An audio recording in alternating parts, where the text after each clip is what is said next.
iiwanan namin yung aming pusa. Nalulungkot ako pero kailangan naman din namin umalis. Midnight on Papa.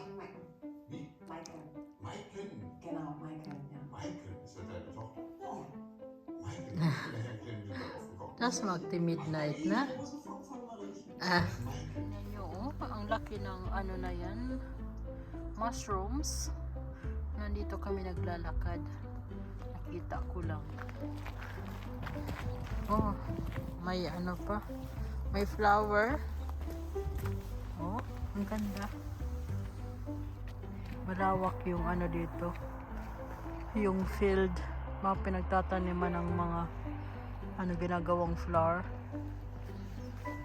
Nakikita nyo yung mga bilog-bilog doon sa kahoy.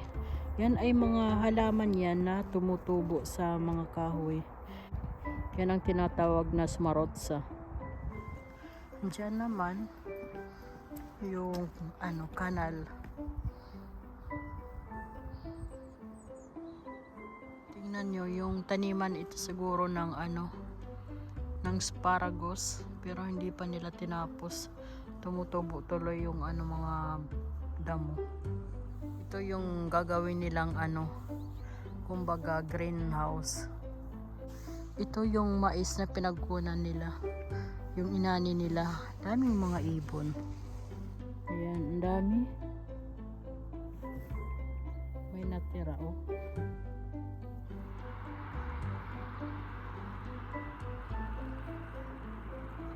Ito yung ginagamit namin araw-araw, yung gestin grass at saka yung curcuma. Gestin yan ang barley yan yata sa English. Araw-araw namin yan iniinom. So naglalagay lang ako niya ng tagi-isang kutsara. Ay, kutsarita.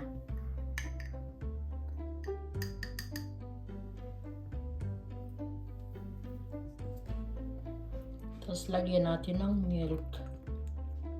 Kung gusto mo ng mainit, pwede din.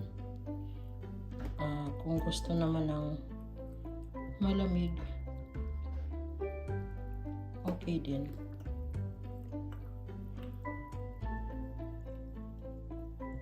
Midnight on Papa. Wie? Maiken. Maiken. Genau, Maiken, ja. Maiken, ist das deine Tochter? Ja. Maiken, woher kennen wir das auf dem Kopf? Tas magti-midnight na. Also von Mariechen. Tingnan yung aking Christmas Weihnachtsstern. Christmas Stern. Mein Gott, Star. Christmas Star. du bist aber stolz auf uns. Und hat ganz viel gespart und hat mir dann 500 Mark gegeben und gesagt, Kinder, kaufen wir eine Erinnerung an die Uhr. Gustong-gusto niya yan, no? Das war ganz süß. Die Omi war ganz lieb, ne? Genau. Tingnan niyo yung aking sungka. Dala ko pa ito galing Pilipinas. Yung isa kong baby nasa labas. Buti hindi siya nilalamig. Tingnan niyo yung aking mga tanim dito sa loob ng bahay. Ayan o. Tingnan niyo yung aking nasa yan na inilagay ko ito sa tubig, pero ngayon inilipat ko sa sa lupa. Tapos ito naman yung aking gabi. Tingnan nyo, ang lalaki ng aking gabi. Hindi ko akalain na lalaki ito dito sa paso. Ipinasok ko lang para hindi sila masira. Ayan. Ito naman yung aking yung luyang dilaw yan. Ipinasok ko din. Tapos yung luya, yung normal na luya, yun nasira. Ewan ko kung nasira siya, Dahil iiwanan namin yung aming pusa, ako'y nalulungkot dahil first time namin na iwanan siya na mag-isa, ay silang dalawa lang. Kasi noon pagka umaalis kami ng aking asawa, may naiiwan talaga dito yung anak ko.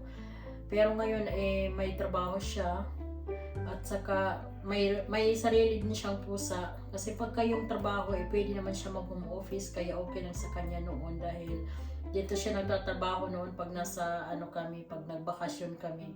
Pero ngayon, dahil may sarili na rin siyang pusa at hindi niya din pwedeng iwanan, so kailangan kami naman ang mag-isip kung paano namin gawin, kasi hindi naman pwede na lagi kaming nasa bahay lang at hindi kami magbakasyon. So ang gagawin po namin, meron ako ditong lagayan ng pagkain. Ito ay para sa dry foods. Meron din akong wet food na pagkain nila, pero dahil nga wala kami, so ang ilalagay ko dito yung mga dry foods lang dahil yun ang hindi nasisira. So ganito yung pagkain nila. Pagka yung pumili ako ng ganitong takip para pag inilagay sa ref, isara lang ng ganyan. So ang gagawin ko dito yung lagayan ng dry, at tapos ito naman yung lagayan ng tubig. Yung tubig nilalagay ko sa basement dahil nasanay na talaga sila na sa basement sila uminom, kasi nilagay ko ito dito sa kusina. Katabi ng nito, hindi talaga sila umiinom. Mas gusto nila yung pupunta sila sa baba at doon sila inom, at dito sila sa taas sa kusina kakain.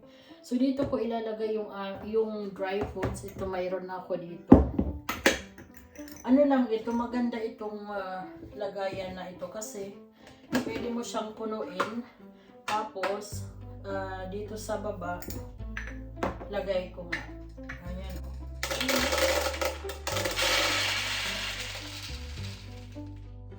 Sorry, maingay.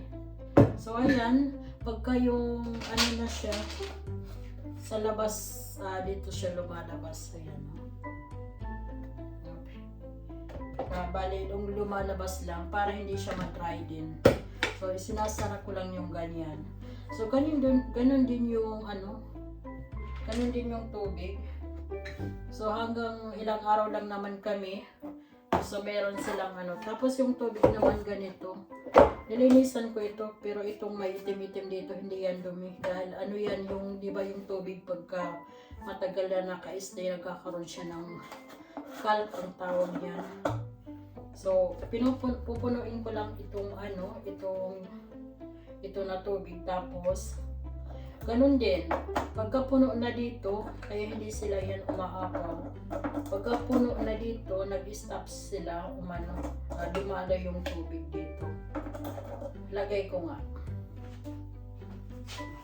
So yan ang hitsura niya. Hindi ko na siya pinuno dahil hindi naman kami magtatagal doon, at saka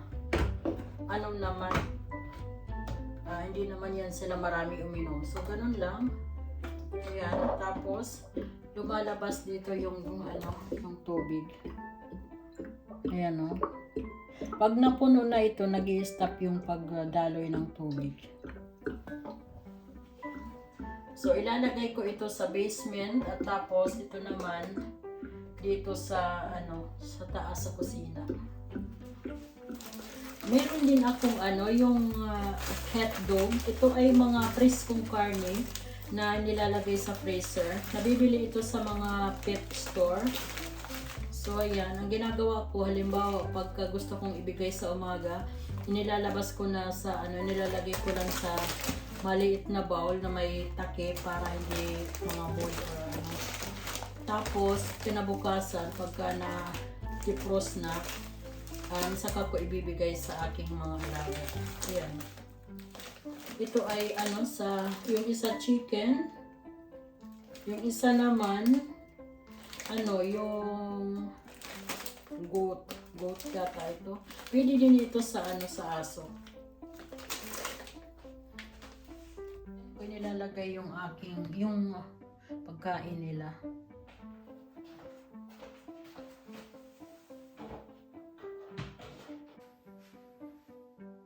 Ayan di ba huminto na yung tubig. Kaya iyon ang maganda dito sa lagayan na ito. Diyan lang yung tubig. Dito ko inilalagay sa baba, sa basement. So dito din ito sa basement namin. Tingnan nyo yung labasan ng yung pusa namin. Yan ang pinaka-door nila. Pwedeng ng buksan. Tapos yan, labas-pasok sila. Yan ang kanilang pinto. Diyan naman yung kanilang wiwian. Pagka nadumi sila, doon naman sila sa labas kahit nga pagwiwi. Pero minsan diyan sila nadumi or nawiwi.